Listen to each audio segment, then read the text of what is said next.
How's it going, everyone? This is another Security Unfiltered episode.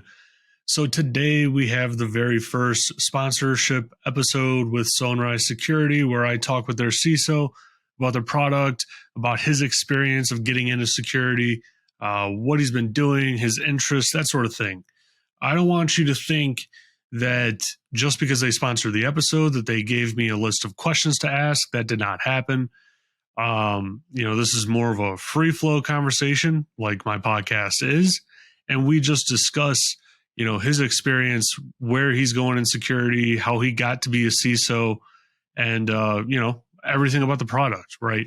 So don't think that this is scripted in any way. It's really not. There actually isn't even any editing or anything like that. And hopefully you'll be able to tell that. So, with that, if you enjoy this episode or want to learn more about Sonrai Security, go ahead and click the link in the description to Sonrai Security to learn more about their offering. All right, guys. Thanks. I hope you enjoyed the episode. How's it going, Eric? It's really good to finally have you on the podcast. I know that this thing has been in the making for a while now. So how's it going? That's not going too bad today, Joe. It's great to be here. It's a bit rainy where I am today, so it's nice to settle in and have a good chat.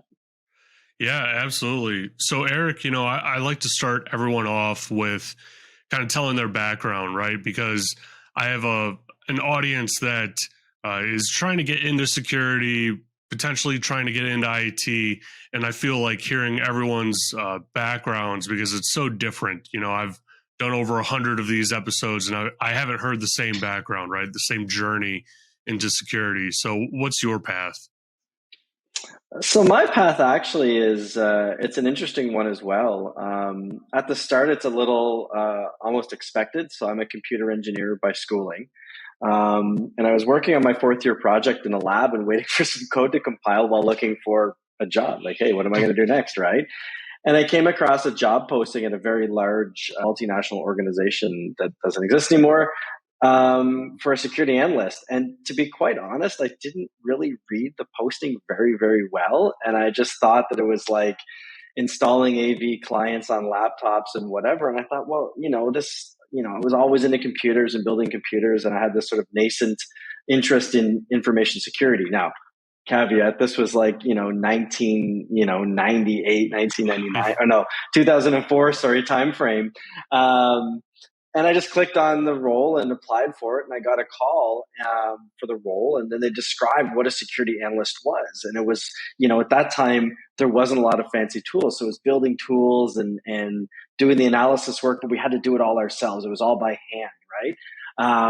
So that's sort of where I got started. And that's sort of kind of the typical way you think, you get sort of an engineering degree and you come out and you do this.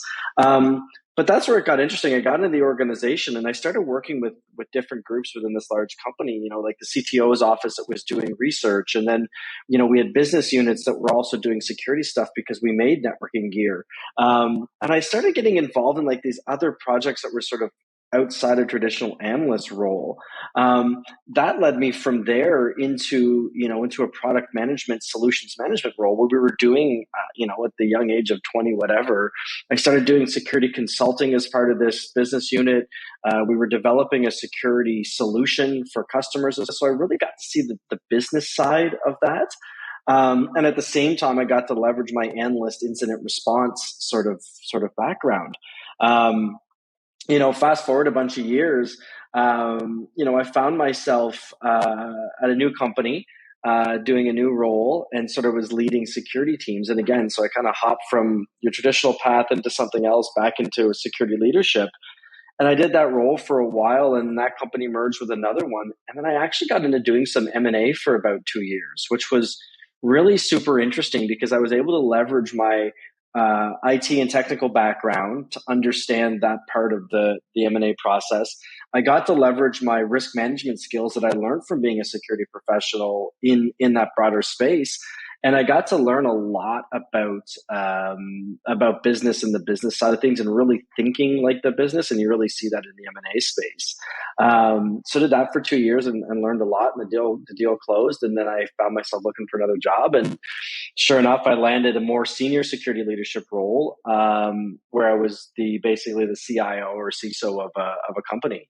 And so, kind of piecing all those things together, then I got to use my leadership skills, my business skills, and I applied them back into the role. We were acquiring companies at that company, so I got to kind of use those skills and say, well, wait a minute, like, we're doing the due diligence financially. We're doing the due diligence on the business. Is anybody doing a technical due diligence? Is anybody doing a security due diligence? So then that led to that, and I basically then found myself in a CISO role for a company. And then last but not least, here I find myself in a CISO role at a vendor, which is sort of, if you think about it, it's almost full circle. Almost 20 years later, I find myself working security back at a vendor. But at this point in time, I really would call myself it's a term I've kind of come up with, a field CISO. So I spend 75-80% of my time working with our customers, working with our prospects, working with the market, working with the industry to help educate, to help solve problems, to do that consulting. So it's kind of interesting that I started at a vendor in an analyst role, and now I'm at a CISO level at a vendor again, but doing a very externally facing role. So that's kind of how I got to where I am today. Yeah, it's really interesting. When you were at that first role and you were kind of creating your own tools, did you later find that skill set was extremely valuable? And I ask that because, past couple of years, I worked with a colleague that, he did security for the military. And I guess in the military, like they 9 times out of 10, they don't feel like spending money on a product. And so they give over, kind of like what they want accomplished to their security people, and they say, go build it. And so he built SIMs, he built EDRs, he built, everything under the sun. And when I started working with him and he told me his background, I was like, wait, what? You built CrowdStrike? Like, Yeah. You built your own version of CrowdStrike, and his skill sets was so far beyond everyone else at the company. I mean, this guy knew the technology better than anyone possibly could at that company. Did you feel like that kind of paid dividends for you? Absolutely. Absolutely. Those early days, there was no next generation firewall. IDSs were a basic concept that weren't very good. We built all of that ourselves. We built the analytical tools, we built the reporting tools, we built the dashboards, we built everything. And in doing so, it gave you a very good this is the old world, the networking world, right? So this gave you I had the degree in it and I had the theory and the knowledge, but you had to get your hands dirty. You had to figure stuff out. You had to break it apart. It wasn't just an alert that popped up on the screen and then you had some run book to do something with it. You had to think of the logic to find the thing to pop the alert. And then when the alerts popped, you really knew what they meant because you created them. And you didn't have to have a run book because, again, you created run books because that's the right process to do and whatever. And then I think about, though, individually it was fantastic. And you got to get your hands dirty, especially in the tech. You have to get your hands dirty. As a leader and as a senior leader now, what I'm seeing that we've gotten used to these tools. We've gotten used to these types of devices that make it very beautiful and clickety click. But a lot of people really struggle with, that layer deeper. Well, this alert told me this, so we got to do this. Well, what does that mean? Do you know that it's a real alert? Is it a false positive? Why is it real? What's your next step?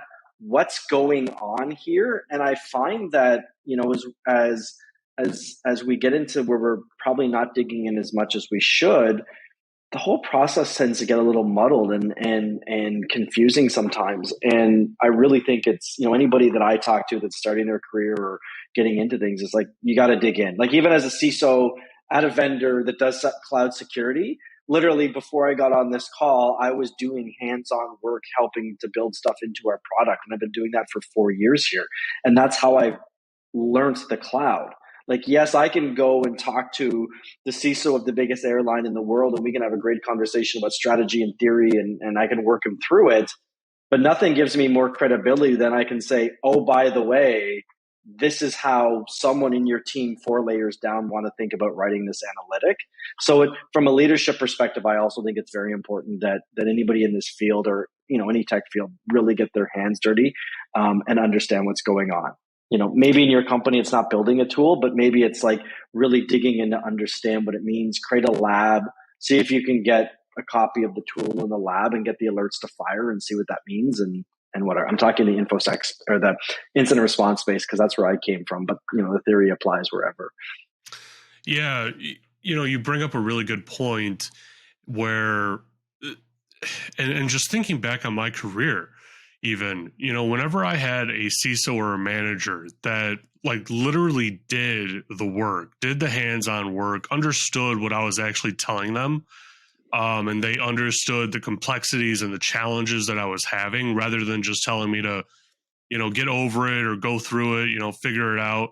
Right. They're right there with me. They're able to say, oh yeah, that is actually really difficult. Let's work this problem. Yeah. Right. I always respected them a lot more than anyone else, in leadership. Is because I just felt like they understood more of what I was going through. They understood the nuances that I was working through in my head and whatnot.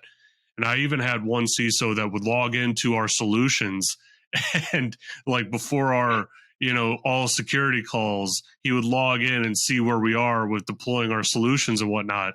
And he would grill us on it. Do you know your solution better than I do? Because I have to know the entire security stack. You only need to know one. Yeah. And it adds a level of personability, I feel, to leadership that can sometimes be overlooked. I agree, but I also think there's a bit of a double-edged sword there as well. So yes, it lends credibility. Like I say, I have to know enough to know to call BS. That's the joke I say, right? Is that real? Is that not? Can I ask a bunch of intelligent questions to figure it out? But what I often find too in this space, especially for CISOs, is that everybody's expecting them to also be the technical expert. And I see a lot of CISOs killing themselves trying to understand all of the technology that they have to understand. And like, I've been in the cloud now for about 6 or 7, probably 7 or 8 years now. And it's a brand new world. And like, listen, I'll be honest with you. I don't understand the space to near the depth that I did, from the 20 years of working in the networking world. But I'm fine with that too. That's why I hire smart people. That's why I trust the people that I work for. And so that's why I say it's a double-edged sword. It's like you got to get to a point as you rise up sort of through your career, if that's what you choose, and go into leadership, management and leadership or whatever, or then executive leadership, that you're not going to know it all. And don't kill yourself knowing it all, but just find the people you trust, do your homework, read up on your things, be very, very like knowledgeable in it. But I think we have to stop thinking of CISOs as always being the super duper duper technical expert, because it's not going to happen. It's like, you take more established, C-suite leaders like a CFO. I mean, I've worked for some great CFOs, and where I work now, our CFO, she's amazing. At the same time, she doesn't know the nuance of every little single thing. She has a tax expert, and she has a this expert and a that expert, and at the same time, no one is expecting her to be either. So I think in this CISO space, it's something we're sort of working our way through as CISOs being business leaders, or security leaders being sort of business leaders, and not always have to be the expert on every single thing, because it's impossible. Like you said, like how is anybody going to understand every nuance, every detail of every single piece of their security stack? They're going to be working all the time and just burnt out. And that's what happens a lot of the time. Yeah, that's very true. It's funny because even, when I go to dinners with vendors and whatnot, my contact will tell me ahead of time, this is a technical, dinner, or this is a non-technical dinner. And in the technical dinners, it's not like the CIO or the executive that's there is discussing the technical aspects of the product with me. It's their SME. It's the guy that built the product that is talking to me about it, that, is able to actually answer all of those questions and whatnot. I'm having, more of a conversation, like you and I are right now with that executive at the table, right? Like, and I think that's an important distinction. and you mentioned it too, CISOs and CIOs, they really need to know enough to call BS, right? But they don't need to know enough to do a reverse shell through SSH into a server and, you know, transfer data, right? And to test out the validity of a DLP solution, right? Like they don't need to Exactly. know how to do that. They don't need to know that. They need to know that it exists, that it can be done, but they don't need to know the command. They don't need to know how to get into a CLI or anything like that. The ones that I find that do it the best, or at least are the best in the role, are the ones, you know, exactly how you stated it. They know how to do it, but they don't do it, because it just it adds like another tool to their tool belt. I would think. Yeah. So Yeah, like exactly. Like I'm a car guy. I love cars. I know how cars work. In the past I've changed my oil and did all those things. I've got a modern car. I pop the hood now. I mean, it's got an engine cover. I mean, I got to take an engine cover off just to see the darn spark plugs. It's like, I know enough to know about cars. If I go to the shop and they'll say, yeah, you need, blah, blah, blah. I'm like, yeah, right. I do not need that. So thank you. But at the same time, I don't then wheel my car out of my garage and tear it apart. Like it's that analogy. And I just think, the reason why I bring this up with CISOs is because it's like we have to start thinking of the role and of that as a business leader, and not always just the smartest technical security person in the room. No, they have a team of people to help them with that. Yeah, it's a very good point. So after you were the security analyst, you eventually moved into a pen tester role. Can you talk to me a little bit about that? Was there, what was the different challenges of being a pen tester compared to security analyst, right? And were there any similarities? How did you make that jump? Was it more of a logical jump, you would think, because of your experience in, engineering school? Yeah, I mean, I think the jump is this, right? So as an analyst, we talk about blue team, red team, whatever the buzzwords are today. But I mean, I'm going to talk what it was back then. You were the blue team or you were the defender. So as the analyst, I had to figure out what was going on. And a lot of the times, again, we were the ones making the tools. So we had to almost reverse engineer what was going on at the time. So you ended up doing all these things, and then as part of the role, like it was just part of the analyst role that, like, again, there wasn't this dichotomy of you're a pen tester, you're an analyst. At that time, you were just an analyst, right? And that's what you did. And sometimes you'd be called upon to test your own environment, and because you're building your tools, how better to validate your work than to try to do something that your work's supposed to detect.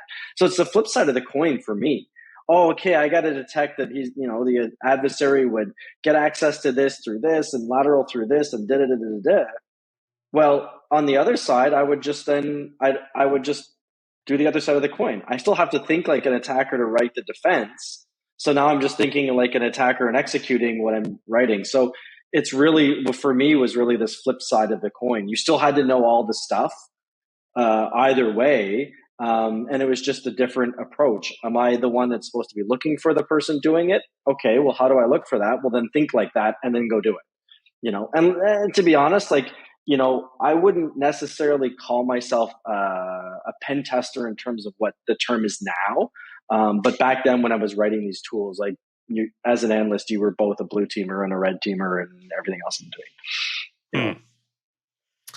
It sounds very, very challenging to say the least to be in, that kind of role where it's so dynamic and, security already changes every single day. There isn't the same day out there. It's always changing. You always have to do something new, different, learn new things. But it sounds like that's like a different league of difficulty, so to speak, right? Because you're not just a security analyst responding to alerts. You're creating the tool that gives you the alert, right? And you understand the backbone of why it's alerting and what it's actually doing. And then you're also testing out. You have to generate those alerts somehow, right? Like you have to test out and actually create that attack and do those things, and then write the playbook for how a blue team would do it, and remediate it yourself, make sure that it remediates correctly and all of that. It sounds like just a different league almost. It was just a different time, like it was just what needed to be done. Like, I mean, the only tools out there were rudimentary AV tools. I mean, there were firewalls, but I mean, they were very rudimentary. Like I think they were like, just Like old school, McAfee. right? So, well, it was like, yeah, McAfee and Symantec were kind of your two big AVs, and that was it. But it was just the times. But super beneficial. And nowadays you've got all these vendors that do all sorts of amazing and wonderful things, or, claim to be sometimes. But it doesn't mean people can't do that. I mean, you can gain your skills. Like, if you're starting as an analyst, I think it's a perfect place to start. Um, that's a great place to start. And then you can go other places. Like, you can go into security architecture from there. You can go work at a vendor, and a vendor, you're going to get to do a lot of this stuff. Maybe that's a place to start. At a junior role at a vendor, is just like as a security researcher. That's a fantastic place to start. But again, always the most, I hate using best or successful, because, those are a bit, but it just gives you so much knowledge. Like, it just it so much better, it inside and out, and it gives you such a foundation. Like, literally, I'm this year, I'm in my 20th year of my career. I've been a CISO for the last probably 8+ years. And I'm at the company I'm working for, I'm doing hands-on work, and I'm pulling on the foundations of what I've been learning over 20 years. Even 20 years ago, it's funny, I was thinking about it the other day, that I'm doing work that I haven't, like this type of stuff that I haven't done in a very, very long time. The technology's changed, sure. So I got to come up to speed on that, and I got to figure out, okay, what does this mean in the cloud, and how do I do this, or whatever. But the methodology for approaching solving those problems hasn't changed. And that stays consistent in security. And, you have the fundamentals and you work upon them. And if you can truly understand those, more than just, reading them in your CISSP manual or what to pass a test, but if you can work with them and be hands-on with them, that foundation is the same, and you can carry that forward. I've been through the, pre next generation firewall stuff, and in networking, and then I was into the next generation firewall stuff. Then you get into all your EDRs and all these other tools that came along, and then I made this big shift into this crazy freaking world we call the cloud, which just flips a lot of these paradigms on their head and just completely obliterates some of them. Fundamentals are the same. Yeah, I got to learn some stuff, but the fundamentals are the same, and I just keep drawing on those. Yeah, that's a very good point, that the fundamentals are pretty much always the same, and it's how you deploy it, it's how you enact them that really differs, depending on the org, the environment, and whatnot. You've seen a lot of different organizations, especially as a vendor too. I mean, you see everyone, right? What are some of the security differentiators across these companies that you're seeing? And I ask this because, on paper, it looks like everyone has roughly the same tech stack, right? They have a firewall. It's probably Palo Alto, maybe Cisco, right? They have an EDR in place. It's probably CrowdStrike. They have a SIM in place. It could be Splunk, or if they couldn't afford Splunk, like many can't, it's something else out there, right? Yeah. What are you seeing that is different across these organizations? So, I mean, in terms of success as a security program, is that sort of the basis of what you're asking? If someone's wondering what makes a successful security program versus another one, other than just technology? Yeah. Number one is always buy-in from, real senior leadership buy-in from the organization, that information security is a enterprise business risk or a true business risk. It's not a tech problem. It's not an IT problem. It is a true business risk. Any organization that has a solid security program, or is working towards a very solid security program, it's buy-in at the top. I think of one of our customers that they made the decision, very large, Fortune 50 customer, like massive company, very influential in what they do, leading what they do in the market. made the decision to go fully data center, 22 data centers worldwide, fully to the cloud in 2 years. As part of that decision, they made security one of their top priorities. Not somewhere down on the list that, oh yeah, we should probably think about this. One of their top priorities. They have a fantastic security program, and they're, in this new world, and they're building it up to be what it needs to be, and everything else. But that's number one. Number two, education and training. Every organization that I've either worked for, or all these organizations that prospects or customers that I see, there is a noticeable difference in the quality of the security program, the quality of the whole thing, from technical to process to everything.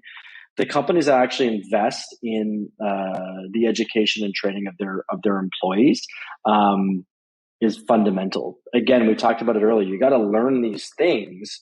Where are you going to learn them? You have to give your people time to learn. And, right now in this world where organizations are moving to the cloud, I see that dichotomy even more prevalent, because businesses are leading the migration to the cloud. It's crazy to me that, I remember my first, when I was at dual CISO CIO role, and, my top, he was my IT leader, came to me and said, "Hey boss, we've got this $12 million a year spend on an application sitting in a data center. I can reduce the cost of this by 86% overnight, or, pretty much immediately, by moving to this cloud." And my boss at the time was a CFO, and I've never seen a CFO make a technology decision so quickly. Point being is, the business is driving the migration to the cloud, and tech teams are finding themselves sort of behind the eight ball. And yet business is expecting that, oh, I'm Eric and I'm the senior sysadmin, and now I'm going to give you a fancy new title as a senior cloud admin, and you're expected to know it. It's like, no, you just changed my title overnight. It doesn't mean that the 20 years that I spent learning on how to be a great sysadmin is going to make me a great cloud admin. Again, I can use my fundamentals, I can use my skills. Back to my point, though, the organizations that are investing in their employees, in training in real ways, I see a huge difference. And so for people out there that are looking either within their own organization, or looking at maybe getting into this field, or switching organizations, those are the questions that I would be asking. What amount of time do I have for what I call sharpening the saw, for training myself? What budget is there in a yearly basis to do this? Can I go to courses? Can I go to conferences? Where's the room to learn? And even in my own career, like where I started, it was a very research forward organization. I mean, we built networking gear and telephony gear and the whole deal. So it was research mind. We were given a lot of time and space to learn. We had a fantastic security program because of it. Yeah. One of the very first questions that I ask any company that I interview for is always, what is the training budget like? Do people on this team actually get training? Do they get certifications? Because it separates, it separates a good security team from the best. A good security team would be a team that gets no training. It's on the job training, which, yes, is good in its own right. But if you're not getting the additional training, potentially from SANS or any of the other great organizations out there that are offering the training, if you're not getting that training, you're really just dealing with someone trying to play catch up, that is dealing with these problems at a surface level, that are trying to just resolve it and move on to the next issue, right? They're not trying to resolve it forever. They're just trying to resolve it for the next 30 minutes so that they can work on other, higher priority things. And that's really what separates them. And, from an employee perspective, from an individual contributor, someone that wants to grow their career and is ambitious like myself, I want to see that there is training opportunities, that there is growth opportunities, right? That I'm not locked into one thing for X amount of time. It just kind of makes it miserable, in my opinion. Yeah, I think at a technical level, I say training, and maybe I bucket that, maybe overload that term. I also mean, room to research with internally. So yeah, you may have go get some awesome paid training. I might go to a course for a week. Those things are great and amazing, but room to do your work. Like, again, I think back to my analyst days, we were given the room to do the research, Hmm. right? This new thing came in and we don't understand it. Yeah, we could probably quickly do this, close the ticket, but like, no, like, let's mock this up. Let's figure this out. Let's do what we need to do. Research, giving your employees time to do research and to do those things as part of their roles is also valuable. I think of, an analyst that worked for me for, I mean, almost 15 years. And he's gone off to work somewhere else now. But if you look at his career path, he started as like a low level IT tech, and then he was an IT admin, and then he moved into like a sysadmin in the server space, and then he hopped into the security space.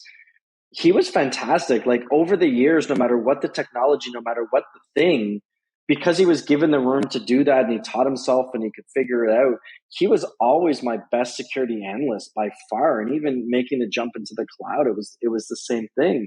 But the organizations that he worked for before he came to me gave him time to learn and gave him time to do research and stuff, like play around, basically. I don't have to make it sound so formal. Play around, right? Play around in the lab. Give him a lab. Hey, boss, can I get $5,000 budget for a lab because I want A, B, and C? Absolutely. There you go.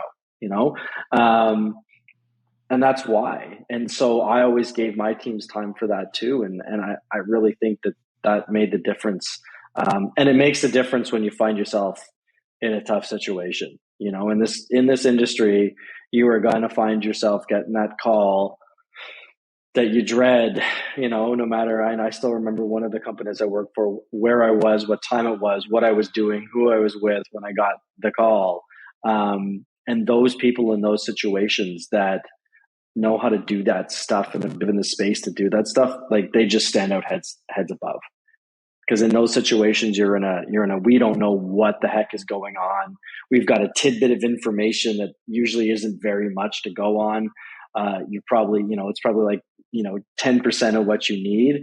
And those people that have been given the time to learn and not just go to a course, but research and play in labs, they stand out, heads above. So that's also another sort of hidden asset that I've learned along the way of why enabling that is so important. And fostering that culture as well. Absolutely. So what are some common challenges that you're seeing across organizations? For myself, it has to be IAM and migrating off of solutions that were built in the 90s. Yeah. That's a huge one. But IAM, especially when you're going into the cloud, it has so many unique challenges with it because your IAM environment can explode overnight and you not even know what's going on. You could have accounts that have the same permissions, and I mean, there's no warning. There's nothing telling you like, hey, this account is basically duplicated. It's being used in two places at the same time. There's lots of little tweaks and check boxes that you need to know as the technical expert on the field. Are you seeing that as well? Yeah, absolutely. If you read any of my blogs or listen to any other podcasts or whatever I do, identity and data security needs to be at the core of your cloud security strategy. And identity, like, first and foremost, like, what I was doing before I was working on this was literally writing analytics around identity and validating analytics around identity. This shift from the data center to the cloud, we used to think of identities as people: Eric, Joe, Bob, Jane, whatever. In the cloud, you've got this notion of what I call non-people identities: your computes, your roles, your service principals, your all these other things that aren't people. They outnumber the number of people identities tenfold, 20-fold. And, in the DevOps space, there's a lot of developers that are also doing operational work that don't have an operational background.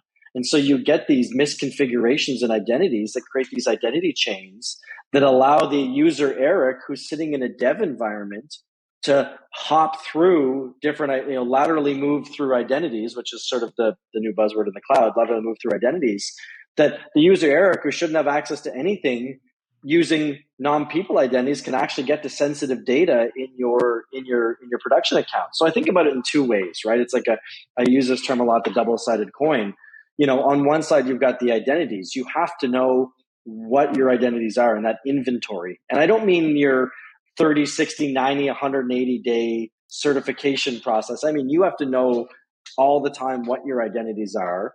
You then have to know what their end-to-end permissions are. Not just Eric's in this group and Eric has these permissions. Well, does that permission give Eric the ability to assume an AWS role that can control a piece of compute that can do whatever? So you got to calculate your chain. So what are my identities? What are their end-to-end permissions? What data do they have access to? So here's where the data piece comes in. What data do they have access to? What can they theoretically do with that level of access? So there's your risk. And then the last point is, what are they actually doing? That's your incident or not. And then you flip the coin and you look at the data piece, and data sprawl in the cloud is crazy. So you first have to ask yourself, where is all my data?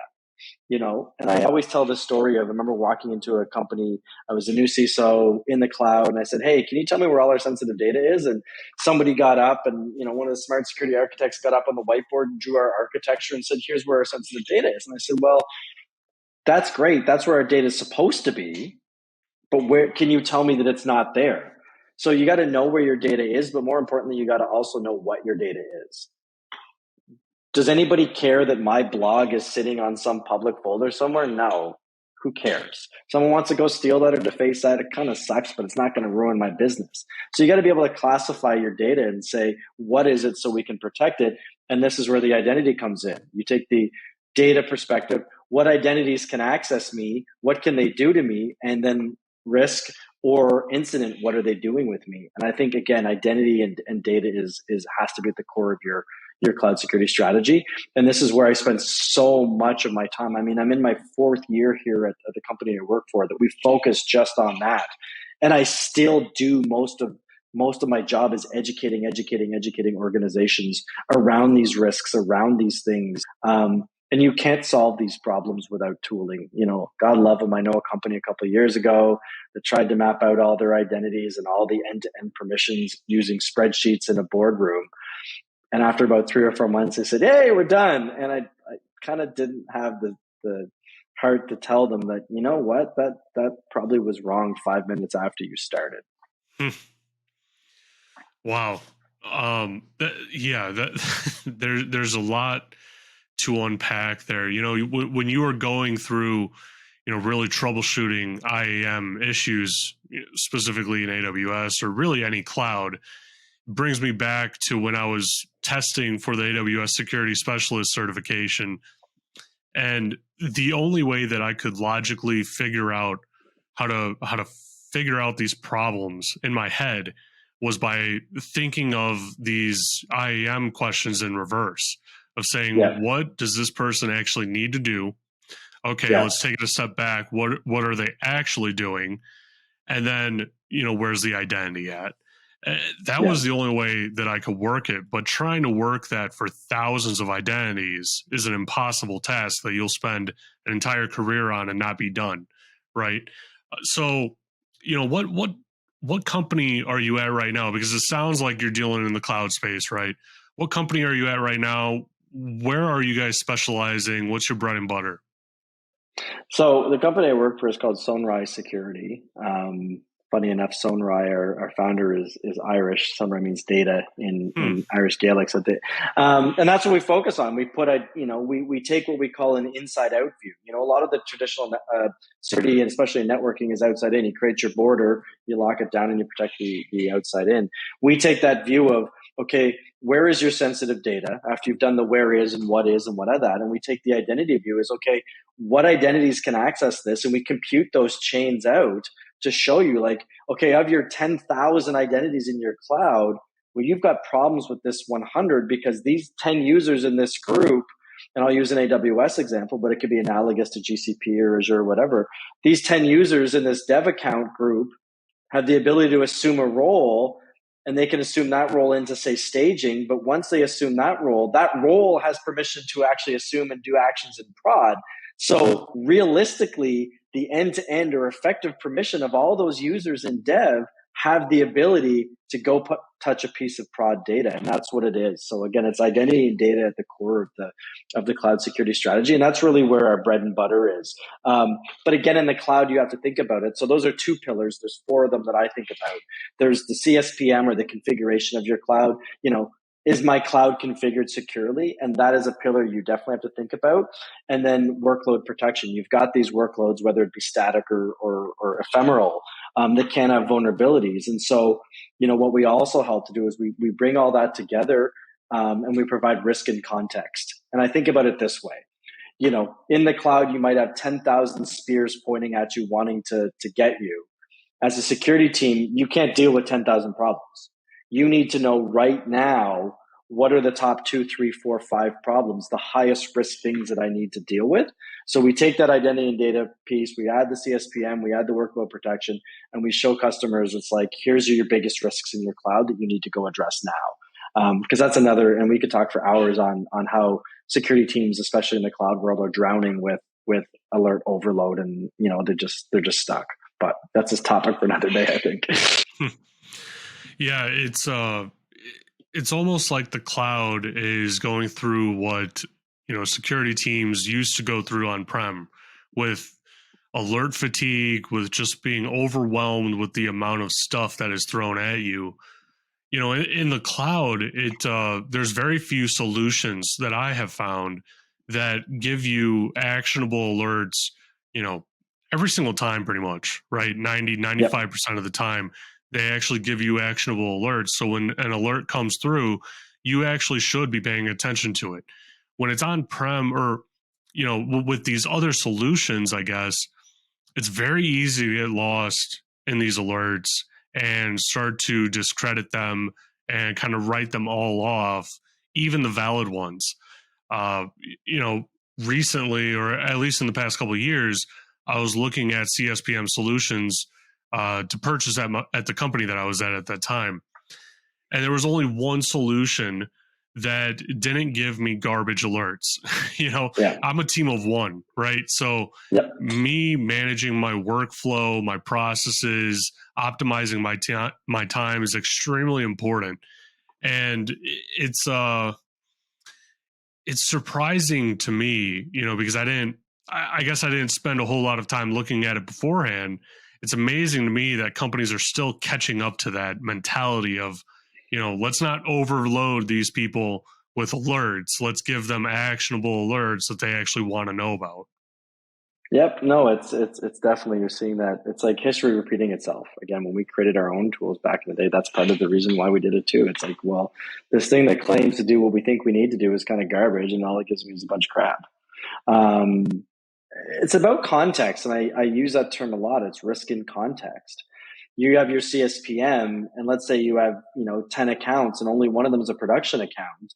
Do you really need to focus on the other 9 accounts? And if they're dev and like gross accounts like Sandbox, they're probably blowing up with alerts. No, what you need to focus on, your team of one right now, that's going to help your business the most, is the alerts coming from the prod account. And then you can do all your work to tune them and get them to where you need to be, because no solution's a magic bullet. But that's it. It's risk and context. And then when you put these 4 pillars together, you really need that risk and context mentality. And the example I give, I don't like to talk in theoreticals. I mean, we can think of a real world breach that happened a couple of years ago to a very large financial institution, who will leave nameless. But the gist of it is this. They had a VM that was misconfigured to be exposed to the internet, or maybe it was meant to be exposed to the internet. We won't even call it misconfiguration, but it was exposed to the internet. Risk. Was it the highest risk in that organization? Maybe, maybe not. Okay, so that VM also had a vulnerability on it. So the other context is now a VM with a vulnerability. Let's assume that vulnerability was a medium. I like to use this example instead of saying, it's critical because, let's assume it was a medium. Okay, well, that's probably not getting looked at anytime soon, but you've got a medium vulnerability that's exposed to the internet. So your risk profile starts to change when you take it into context. In this case, that VM with the vulnerability on the internet had an identity, because in the cloud, your compute can have identities attached to them, had an identity on it that had permission to do data reads, data writes, data, whatever. Okay, that becomes a bit interesting in its own sphere. I would say that's risky. Again, it's on the internet with a vulnerability. Your risk profile changes. Well, the data they could access just happened to be that company's super sensitive data. So when you put all those four things together, what in a silo might have not been the biggest deal to that company, when you put the risk in context, especially with the identity having access to the sensitive data to be able to basically steal it, that's what happened. And so if an organization had the ability to see that in that context, guaranteed red flags should have shot up all over the place, or flares should have gone up saying, oh my God, this is the biggest thing we need to deal with, even if it was a team of one. We'll never know what happened there, but that is a real world example of where risk and context comes into place, and why solutions need to be thinking about that, especially in the cloud, because it moves at a speed and a scale that is mind blowing. And listen, I've been doing this 20 years, and you thought keeping up in the data center was tough. Keeping up in the cloud is it's just a new world. Like, we're all trying to adapt to how do we do this. So how does Sonrai Security, implement that risk assessment into their solution? The reason why I ask is because what you just said is a very complex, methodology, right? That humans can go through, but it's very rare to kind of see a computer go through that and make that calculation, right? So can we talk a little bit about potentially what goes on behind the scenes, to make that risk assessment associated with a vulnerability or an issue that the solution is finding in the cloud? Because, to be honest, from this side where I'm at, right, not the vendor side, the purchaser side, there's a lot of solutions out there that provide a lot of risk assessments, risk scores, right? And I mean, it's kind of a crapshoot of if it's correct, if it's accurate, and then it gives you this number that doesn't mean a whole lot to me, to be completely honest. So how do you add that context around these numbers to give the value to the teams to know to react to something differently? Yeah, I mean, some of it is very, very objective, and some of it is very subjective. I mean, in terms of, if you look at the vulnerability piece, the workload protection, the vulnerabilities are assigned to CVE. Okay, that's a hard and fast number that we all follow in the industry. Now, every CVE these days feels like it's a 9 or a 10, so whatever. But at least that's a hard and fast number. In some other areas, it becomes the context. And we rate things. If an S3 bucket is exposed to the internet, so that's like a CSPM configuration without encryption turned on, we would call that a high risk, right? And everybody's going to mostly agree to that. So, in these four pillars, we classify the risks in terms of high, medium, low information, like the tools, like the nomenclature we're used to. But then again, and we use some very advanced analytics, like in the identity and data space, to do this. In the CSPM space, we do that. But then we have this other layer of analytics, well, not just one, but a bunch of analytics that puts it all together. That, again, let's take that example I just used. Okay, you've got a CSPM, maybe a medium to low risk. You've got a vulnerability risk of a medium, but you've got an identity risk of a critical. And when you add the data piece, it's like, woo, like super critical. We have analytics that put that all together and provide that context to the user. The thing about our platform as well is that's also configurable. I mean, me being a hands-on person that used to do it myself, and then when you got into tools, the tools that I hated the most when I had to use them, that didn't allow me to add my own context to things. And so we allow our customers, our users of our platform, to do that as well. So we might throw an analytic in that. We'll use the same example in your, we'll say it's in your org. Holy moly, this thing exposed the internet with the vulnerability with the data access is critical. Because that's the way we see it. What any tool lacks is the actual business context. You might look at that and go, oh, I can see how they got there. However, you know what? Like, that data they thought was really sensitive to us really isn't for this reason, so we'll just downgrade it. So we allow our customers to also up and down dial, if you will, to give them that configurability to do that so that they can tune in the risk to themselves. But like any solution, nothing's a magic bullet. And it comes back to where we started this conversation about, good analysts and understanding your environment.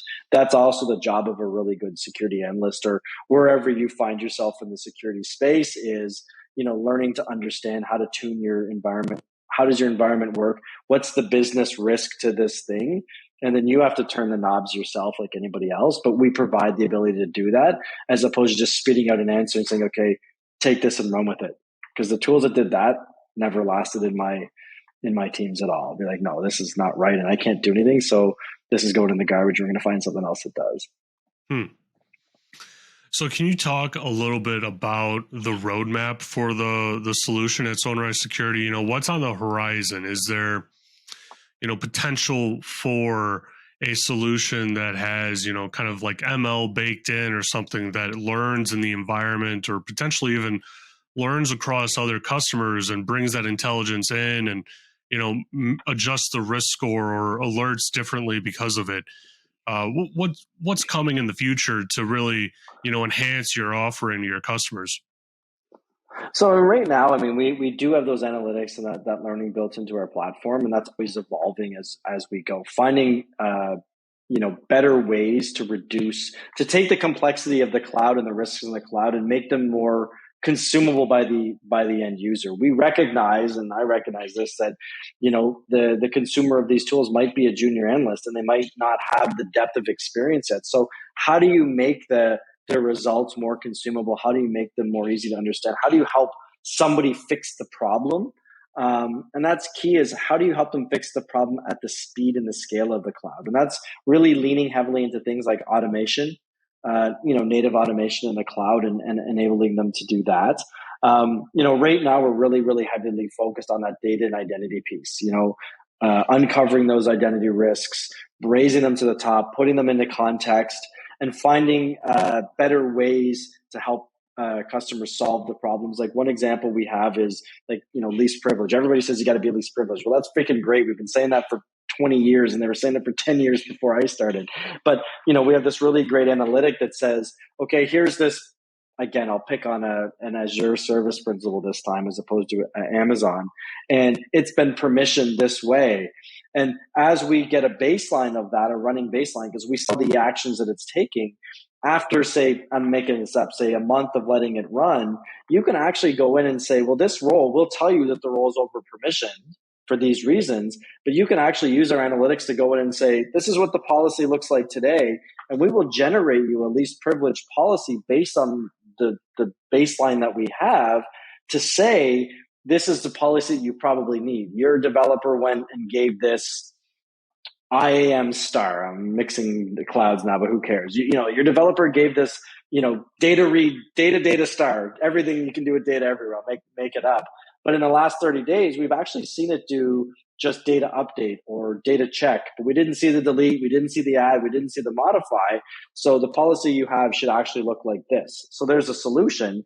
And then we're using automation to say, but we realize that this needs to be deployed at scale. Why don't you click this button? You can deploy this automation in your cloud, and it will correct the problem for you. That's a lot of the areas that we're leaning very heavily into right now. That's very exciting to see what's coming on the horizon. So yeah. Eric, I really appreciate you coming on, and I'm always very cognizant of my guest time.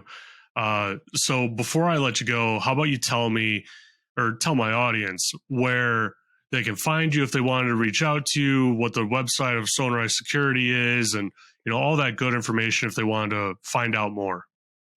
The best way to find me is on LinkedIn. You'll find I'm very active in that community. I'm a firm believer. My mentor said this to me many years ago, send the elevator back down. And it's something that I've always had. So if you got questions or whatever, find me on LinkedIn, add me, ask me a question. To find Sonrai, it's SONRAI security.com. You can find us there. If you have any questions, reach out to us there. And that's really, we're very active in social, and I'm very active in the space as well. So check us out, check out my blogs. There's a lot of great learning by myself and a lot of my peers at our organization that I feel can really help. And not just because we sell a product in the cloud security space, but in educating in this new world that we all find ourselves in. I don't see the security community as a bunch of competing, even in the vendor space, as a bunch of competing communities. The people that are actually having to secure the organization. So when I do my inside job, we're all in the same boat. And it doesn't matter what company you work for. If you work for our biggest competitor, those people inside, I have the same, heart and care for them that I do for my own security employees, because we are all in this boat together. And we're all going to have to help each other learn and grow. And especially, again, in this new cloud space, I think that's really important. Absolutely. Well, Eric, I really appreciate you coming on. I feel like we could talk for another hour or two, right? Just going in depth with these topics. But, again, I really appreciate you coming on, and I hope everyone enjoyed this episode.